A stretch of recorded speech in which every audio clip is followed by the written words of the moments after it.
Picture this. You walk into work one Monday morning, and the most valuable thing in the entire building is just gone. Not damaged, not vandalized, simply vanished into thin air. Now imagine that thing is the Mona Lisa. This isn't a Netflix thriller or a Hollywood screenplay. This actually happened in 1911, when a single man with nothing but audacity and a white coat walked out of the most prestigious museum in the world, carrying Leonardo da Vinci's masterpiece under his arm like it was a grocery bag. The craziest part? He got away with it for over 2 years. I'm talking about Vincenzo Peruggia, an Italian handyman who pulled off what many consider the greatest art heist in history. And today, we're diving deep into this absolutely wild true story that sounds too insane to be real. Trust me, you're gonna want to stick around for this one. Let's set the scene. Paris, 1911. The City of Light is at the height of the Belle Epoque, a golden age of art, culture, and innovation. The Eiffel Tower dominates the skyline. Cafes overflow with artists and intellectuals, and the Louvre Museum stands as the crown jewel of the art world. Inside the Louvre hangs the Mona Lisa, painted by Leonardo da Vinci sometime between 1503 and 1519.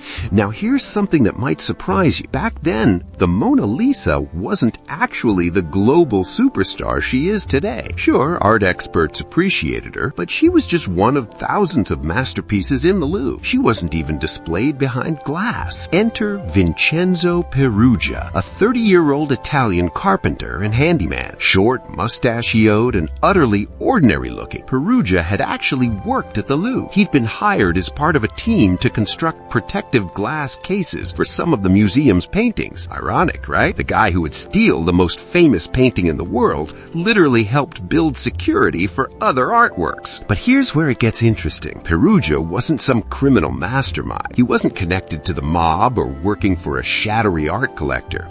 According to his later testimony, he was driven by something much more personal: patriotism. Peruggia believed the Mona Lisa had been stolen from Italy by Napoleon Bonaparte, and that it rightfully belonged in his homeland. Now, historically speaking, this was completely wrong. Leonardo actually brought the painting to France himself, but Peruggia didn't know that, or didn't care. Monday, August 21, 1911. The Louvre is closed to the public for maintenance, which is exactly what Peruggia was counting on. Wearing a white workman's smock, the kind that would make him practically invisible among other museum workers, Peruggia enters the Louvre early in the morning. He knows the building like the back of his hand from his previous work there. He knows the routines, the blind spots, the patterns. Think about how bold this was for a second. He didn't tunnel in from below. He didn't rappel down from a skylight. He didn't use any Ocean's 11 style gadgetry. He simply walked in the front door during business hours looking like he belonged there. Peruggia made his way to the Salon Carré, where the Mona Lisa hung on the wall, unguarded and unprotected by glass. He waited for the right moment when the room was empty. Then, in what must have felt like the longest minute of his life,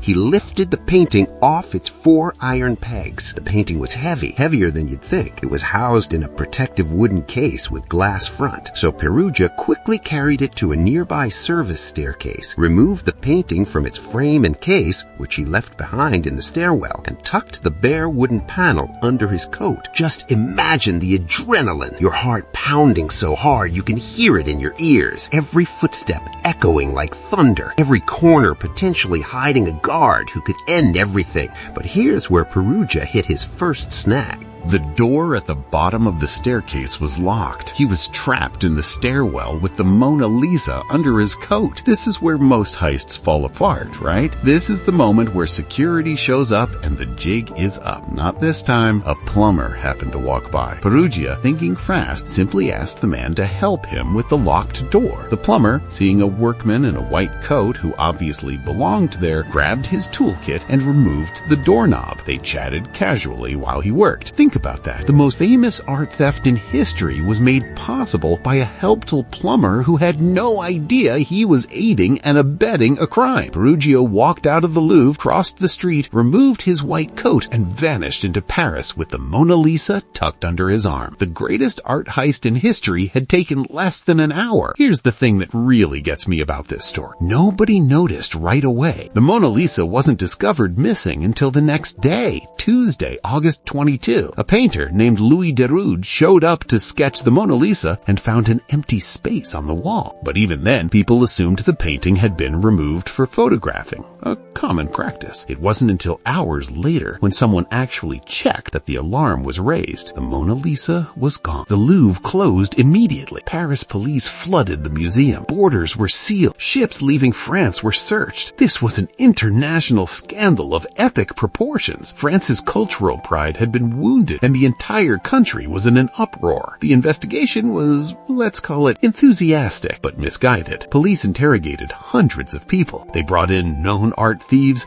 anarchists, and anyone who seemed remotely suspicious. They even arrested the poet Guillaume Apollinaire, who was friends with Pablo Picasso. Yes, that Picasso. Both were questioned because they'd once bought stolen Iberian sculptures, though neither had anything to do with the Mona Lisa theft. Newspapers around the world went wild with theories. Was it international art theft ring? A crazed collector? A political statement? The speculation was endless, and it sold millions of papers. Meanwhile, Vincenzo Peruggia was sitting in his small Paris apartment with the Mona Lisa hidden in a trunk under his bed for 2 years. He didn't try to sell it. He didn't ransom it. He just kept it. Occasionally, according to his later statements, he would take it out and look at it. This masterpiece that the entire world was searching for, casually sitting in a cramped Parisian apartment above a grocery store. And here's the wildest part. The theft actually made the Mona Lisa famous. Before 1911, the Mona Lisa was respected but not iconic. But the scandal, the mystery, the international manhunt, it all transformed her into a cultural phenomenon. Thousands of people visited the Louvre just to see the empty space where she once hung. Postcards of the blank wall became bestsellers. The Mona Lisa became the most talked about painting in the world precisely because nobody could see her. 2 years passed. The investigation went cold. Peruggia, for reasons we can only guess at, decided it was finally time to return the Mona Lisa to Italy. In November 1913,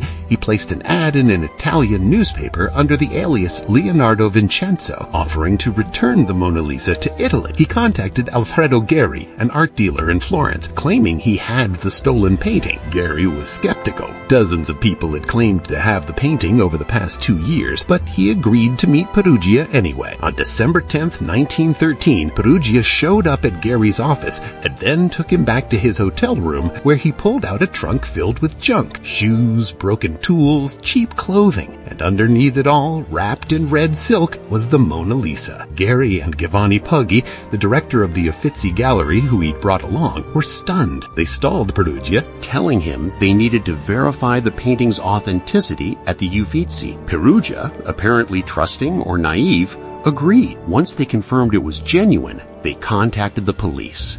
Peruggia was arrested the same day. During his interrogation and trial, Peruggia stuck to his story. He'd stolen the Mona Lisa for Italy. He wanted to return her to her rightful home, to correct a historical injustice committed by Napoleon. His patriotic motive actually made him something of a folk hero in Italy. Many Italians saw him not as a criminal, but as a nationalist avenger. He was sentenced to just 1 year and 15 days in prison, though he served only 7 months. The sentence was remarkably light, partly because of sympathy for his stated motives, partly because he had no prior criminal record, and partly because, let's be honest, the whole thing was almost too absurd to punish harshly. The Mona Lisa went on a triumphant tour of Italy before being returned to France. She was greeted by massive crowds in Florence, Rome, and Milan. When she finally returned to the Louvre in January 1914, it was like welcoming home a beloved celebrity. So what do we make of this story? Vincenzo Peruggia pulled off the impossible with nothing but knowledge, timing, and the simple fact that people see what they expect to see. A man in a work coat in a museum during maintenance? must be a worker. Nobody questions the obvious, but the real twist is that his crime transformed its victim into a legend. Before the theft, the Mona Lisa was just another Renaissance painting. After the theft, she became the Mona Lisa, the most famous, most visited, most parodied, most valuable painting in human history. Today, she sits behind bulletproof glass in a climate-controlled case, protected by security systems that would make Fort Knox jealous. Nearly 30,000 people visit her every single day. She's insured for over $800 million, though she's essentially priceless. All because a handyman with a mistaken sense of patriotism decided to walk out of the Louvre with her under his coat. Peruggia lived the rest of his life in obscurity, dying in France in 1925 at the age of 44. He never profited from his crime. He never achieved the recognition he might have wanted, but he changed art history forever in the most unexpected way possible.